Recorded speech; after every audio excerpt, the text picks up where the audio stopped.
We are in First Kings, and I hope you've been learning a lot from First and Second Samuel and the book of the historical books this far. So the book of First and Second Kings received their names because they document the reigns of the 40 kings of the kingdom of Israel and Judah who came after King David. Now, part of what is going to happen in the book of Kings, we're going to have the reign of Solomon, and then the king is going to be divided. So you're going to have 40 years of Solomon, and then after that you're going to have the divided kingdom. And within that kingdom, after David, starting with Solomon, we're going to have 20 kings in Israel, and then 20 kings in Judah. And I'm going to talk about that more, but just put that at the back of your mind as we go through this book right now. Now, in the Hebrew Bible, First and Second Kings were one book until the 16th century. They were regarded as the continuation of the narrative that we started in First and Second Samuel, and it was in the Septuagint that they were first divided into two books.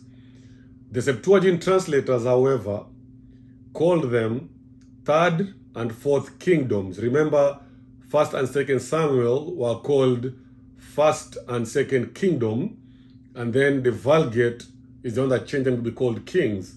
And the same thing here also in the Hebrew Bible, they are called Third and Fourth Kingdom, and then in the Latin Vulgate by Jerome, they were named into kings. So it was First and Second Kings now, instead of Third and Fourth Kingdoms. The identity of the author of this book is not known, and it is believed it was written during the Babylonian exile to the leadership class of Israel. Now, it answers the question, how did we get here? And the answer is uncovered as the history of Israel is unveiled. As you read through the book of Kings, you will see why they are in exile. And the reason is because they failed to obey God, and they were not faithful to the covenant and the law that God gave them through Moses. And so that is the reason why they are in exile, that God sent them there as a punishment. Now, the books of Kings cover over 400 years of Israel's history compared to only 150 years of the events of the book of First and Second Samuel and 300 years of the book of Judges. Now, the history begins with the building of the temple and ends with the temple being burnt down just before they go to the Babylonian exile under King Nebuchadnezzar. It is the story of the rise and fall of a nation due to obedience and disobedience, respectively. So when they were living in obedience, God exalted them. But when they were living in disobedience, God humbled them. And so again, we see this theology of retribution motif. Obedience bring blessing, and disobedience bring curses. So there were heights of peace, plenty, and prosperity when they were living in obedience. Due to their disobedience, there also a sad decline that culminates into conquest and exile. And this is because of the disobedience to the covenant that God had given them. So as you're thinking of First Kings, just think about it like this, that First and Second Kings explains how and why Israel lost the land it fought so hard for in the book of Joshua, and they won, and they worked so hard to organize in the book of Judges and First and Second Samuel. And here, at the end of these books, they're going to lose all this. And the reason is because of disobedience. The outline of the book of First Kings. 1 Kings chapter 1 to chapter 11 talks about the apostasy and hope in Solomon. The key people here are Solomon and the Queen of Sheba. The main event is Adonijah attempts a coup, the temple is built, Solomon's wealth, weapons, and wives are described, and then the message is Solomon's excesses and apostasy must be avoided to return to promised land. And then 1 Kings chapter 12 to 2 Kings chapter 17, apostasy and hope of kings in the north and south. Key people here are Rehoboam, Jeroboam, Elijah, Elisha, Ahab and Jezebel, and then Ahaz. Elijah and prophets of Baal, and we're going to see that in detail. Jehu destroys Ahab's family, and then the fall of Samaria to the Assyrians. Those are the key events.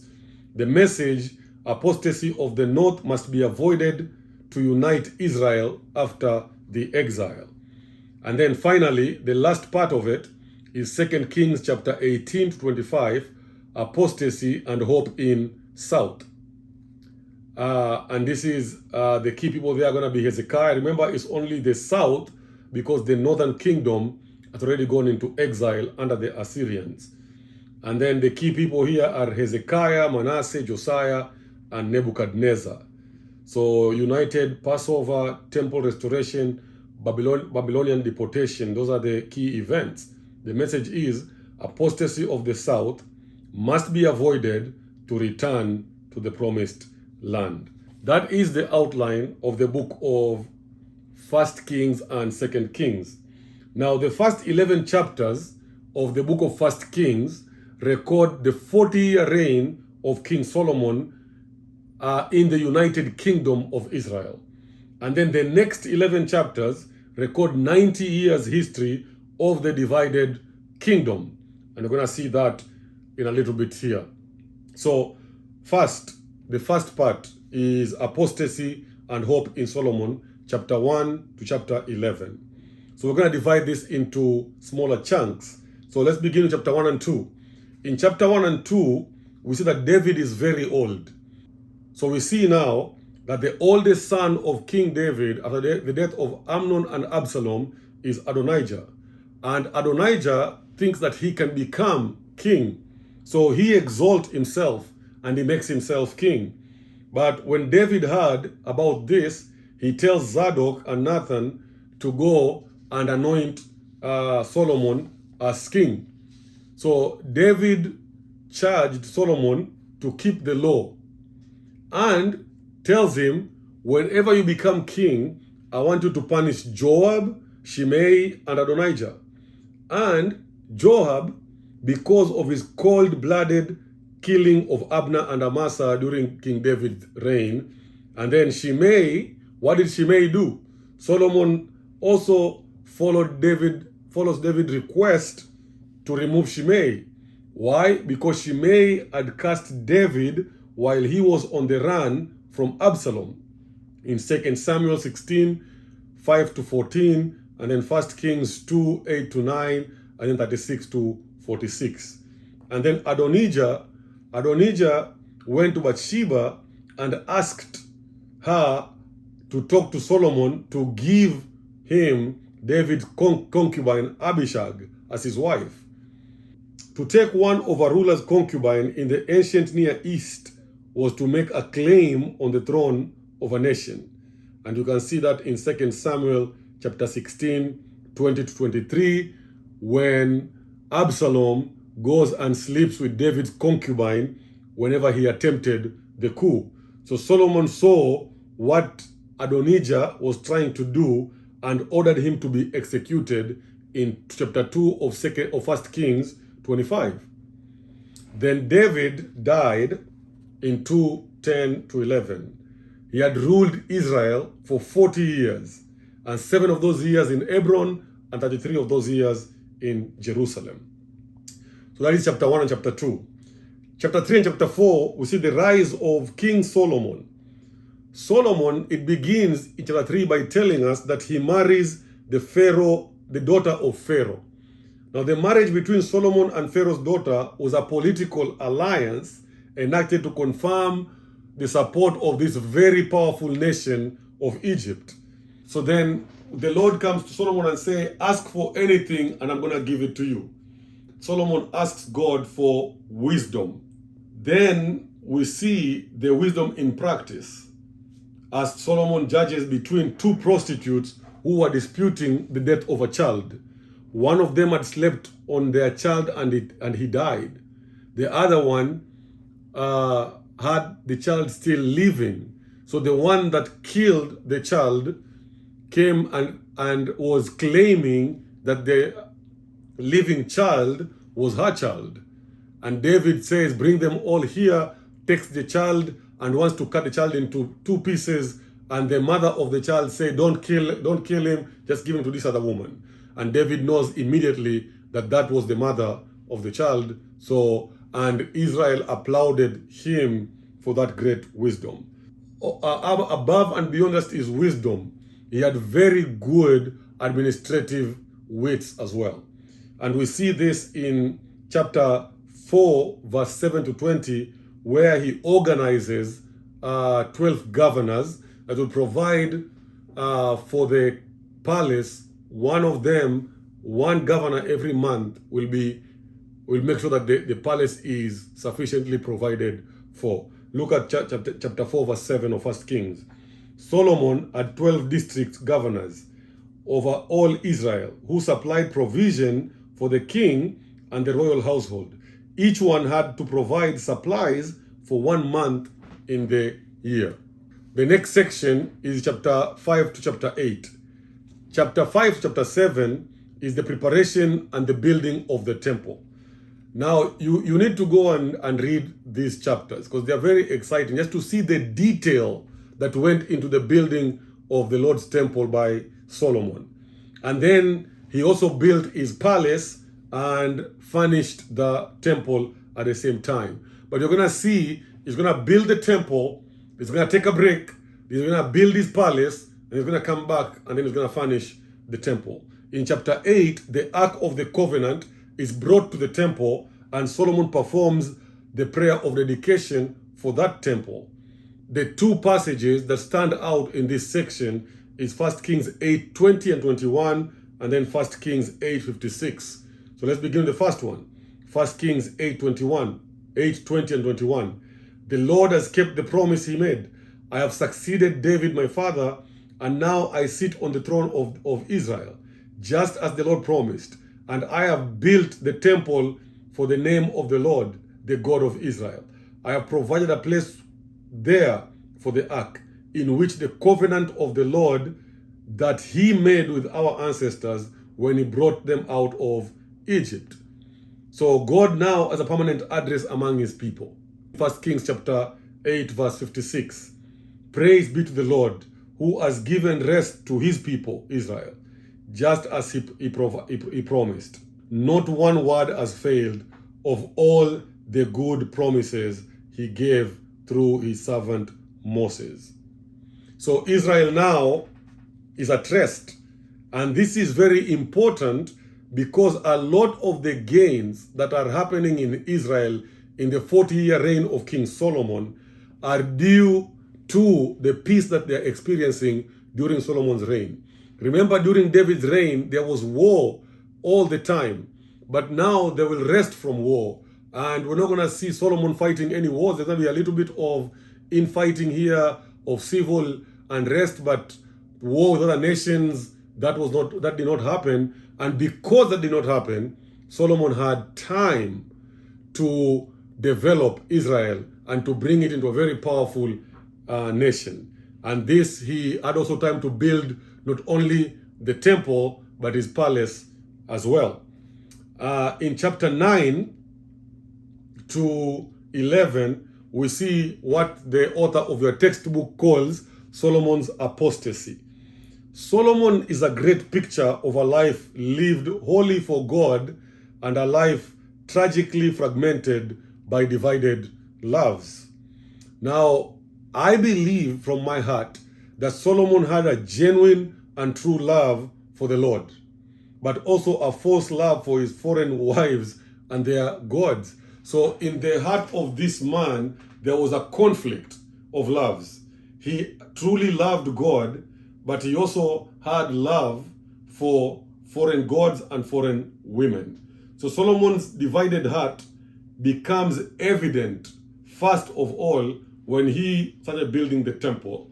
Like I said a few minutes ago, after he finished building the temple, instead of finishing to furnish it, he stopped and built his palace and put a lot of time in the building of his palace than the building of the temple. His divided heart is also revealed fully now through his acceptance of the foreign deities of his many wives. Deities means gods with small g. So he did not only accept he did not only marry foreign wives, but he also accepted the gods that those foreign wives came with.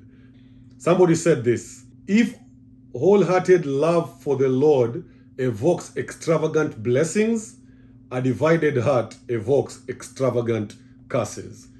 And this is what we see going on in this book. So Solomon's reign is summarized very well in chapter 11, verse 3 to 6, which says, he had 700 wives of royal birth and 300 concubines. So in general, or if you sum it all up, he had 1,000 women, and his wives led him astray. As Solomon grew old, his wives turned his heart after other gods, and his heart was not fully devoted to the Lord his God, as the heart of David his father had been. He followed Ashtoreth, the goddess of the Sidonians, and Molech, the detestable god of the Ammonites. So Solomon did evil in the eyes of the Lord. He did not follow the Lord completely as David his father had done. Let me just say this. You're going to see a lot of this. The kings of Israel and Judah, their loyalty to God, the measuring standard is going to be David. And you're going to see this over and over and over, that God is going to compare them with David. God is going to compare them with David. Although he did a very hideous sin of sleeping with somebody's wife and killing the husband, other than that, man, his heart was fully devoted to God. Even the response that we see after his sin, was an evidence that David was truly a man after God's own heart. So we're going to see that it's going to be the standard measure of what a good king that follows God looks like. And later on, we're going to see another king, Jeroboam, who's going to be the opposite of that. That Jeroboam is going to be the standard of measure of how evil the kings of Israel and Judah are going to be. So it's going to say, if they are good kings, it's going to say that they followed after the footsteps of David. If they're going to be bad kings, they're going to say that they followed after the footsteps of Jeroboam. So just pay attention to that as you read these books. There's a commentator that said this: his zeal for God, meaning Solomon, diminishes in his later years. As a result, the king with a divided heart leaves behind a divided kingdom. So the story of King Solomon reminds us again of the theology of retribution, that obedience brings blessing and disobedience brings curses. Solomon was blessed at the beginning of his reign because of the obedience that he had for God. He obeyed God and walked in the Lord's way. But when he strayed away from God, it was not well with him and his kingdom. So 1 Kings chapter 11 verse 11 says this: so the Lord said to Solomon, since this is your attitude, and you have not kept my covenant and my decrees, which I commanded you, I will most certainly tear the kingdom away from you and give it to your subordinates. Also, let's take a break here, and we're going to continue the second part of 1 Kings.